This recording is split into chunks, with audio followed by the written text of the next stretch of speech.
Hello viewers, how is everyone doing? Anand here from Tech My Style with another video.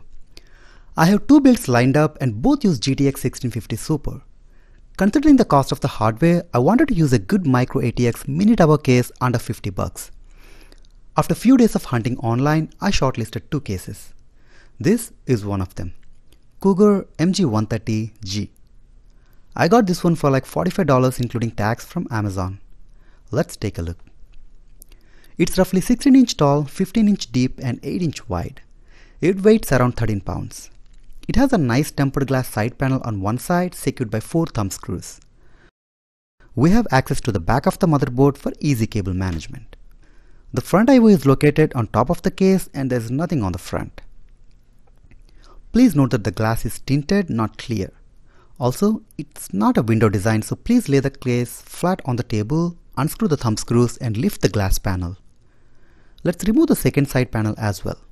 The screws are a little tight and need a screwdriver. Gently pull the panel after removing the screws. After taking the side panels and holding it, I realized how sturdy the build is. There is no flex at all and the case doesn't feel cheap. It has a nice big magnetic dust filter at top and another dust filter at bottom of the power supply air intake. Make sure you position your power supply fan downwards to take advantage of this. There's also another filter in the front secured by a screw. This case comes with two 2.5-inch SSD trays that you can position in one of the 4 locations. 3 are on top of the power supply housing / rod and 1 behind the motherboard base.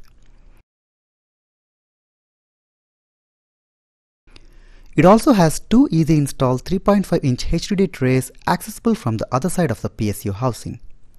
This is where you can find all the screws, cable ties and the case manual. You can fit in a graphic card up to 13-inch in length. For reference, this is how Gigabyte RX 6700 XT looks in this case. This one is 11-inch 2.5 slot graphic card.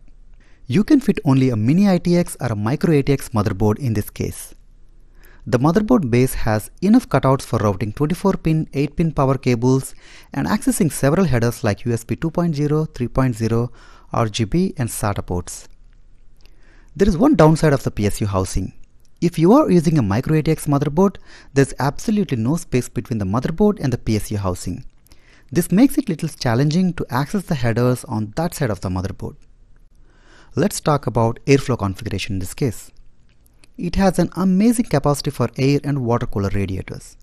It comes with one 120mm exhaust fan on the back, which you can replace with a 120mm radiator if you like.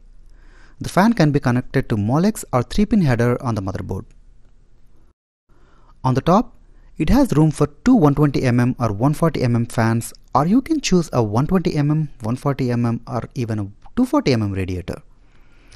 In the front, you can add 2 240mm fans or 3 120mm fans or choose anything from 120 to 280mm radiator. It also has nice clearance from the ground for PSU to breathe air. If you take off the front panel by gently pushing outwards, you can see it has nice cutouts for air intake. Please remember, you need to take off the I/O bezel if you want to install the top fan. The power supply housing is a nice add-on which elevated the aesthetics of the case. It has a cutout to showcase your power supply brand. Finally, to the cable management section. As mentioned before, you can take off both the panels to easily route cables and hide them. It has little over 2 cm between the side panel and the motherboard base, which is ample for managing all the cables. Overall, it's an amazing case for the money. I didn't have any trouble building this case except the one I mentioned about the power supply housing.